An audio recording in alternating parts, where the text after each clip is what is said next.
ก็ไปเลยนะ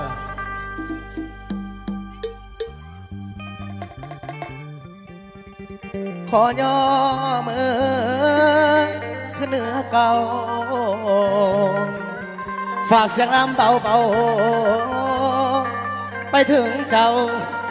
พ่อแม่ถึงอยู่ไกลขอตามแต่ที่เคยฟังผู้ข่าผู้เดียวห้องที่ผ่านมา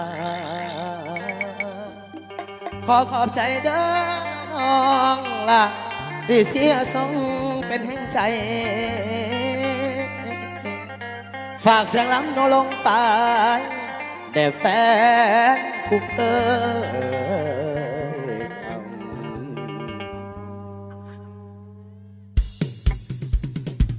เอาฝากให้พี่น้องเนาะออกมาเด้อเด้อมาเด้อพร้อมประกอบใจทั้งมวลเอาเรื่องตีจันทป่าเนาะผมขออนุญาตผู้ข่าวขออนุญาตขึ้นประกอบส่วนเสียงเพลงเซิร์ฟพี่น้องเซิร์ฟมันคือมา2 เดือนแฟนจงฟังเสียงที่ดังจากใจสานี่คือเสียงของอายห้องบอกให้น้องเด้อฟังส่งเป็นเสียงรักอย่าใจดำฟังอายก่อนเด้อหากนอนลำละเมอให้ฝันถึงเธอเจ้าของเสียงลำอยู่ไกลถามแต่ให้ฟังอายแด่เด้อสาวขอฝากเป็นเสียงลำลาให้ฟังเธอสาวฟังอายความนอนเอาฮอตแอร์ผู้สาวหวังควันจากใจของข้านี่กันออกมาจากใจแล้วนะ10 นิ้วขอน้อมวันทาศักดิ์สิทธิ์โลกาขอให้มาคุ้ม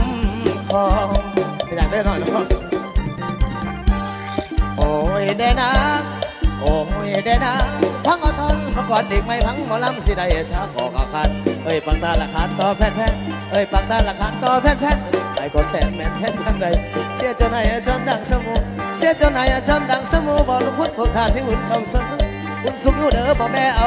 หุ่นสูงอยู่เด้อพ่อแม่เอาลาดพระวันตะนบจะบอกลูกพุทธทานจะบอกเดิมพระคุณทานบ่ลืมบุญคุณที่ท่านอานุนลดนนผ่านไปเสียงยังฟังอกฟังใจเสียงยังฟังอกฟังใจจนจำจนตายบอกขอลืมแฟนจะขอเพียงข้างเนื้ออุ่นจะเป็นหมอนอุ่นให้อุ่นยามนอนขอล้างสวยแน่ความทุกบางตอนข้าขอวิ่งวอนให้ท่านโชคดีขอบใจเจ้าของกันรวมทานโอ้ยเดนะโอ้ยเดนะดีใจแล้วดีใจสดชื่นดีใจแฟนยองมาชนใจดังเพียงจนทั่วโลกาดังเพียงจนทั่วโลกาลานพระวันทนบจะบอกเรื่องคุณทาจะบอกเดิมถ้าคุณทาเอาขอบใจด้วยเด้อขอบใจให้ลำรวยเด้อเอากันใหม่เนาะคนให้มา2 มือในกับไปเศร้าล้านมือเนาะเจ้าขอบใจเด้อ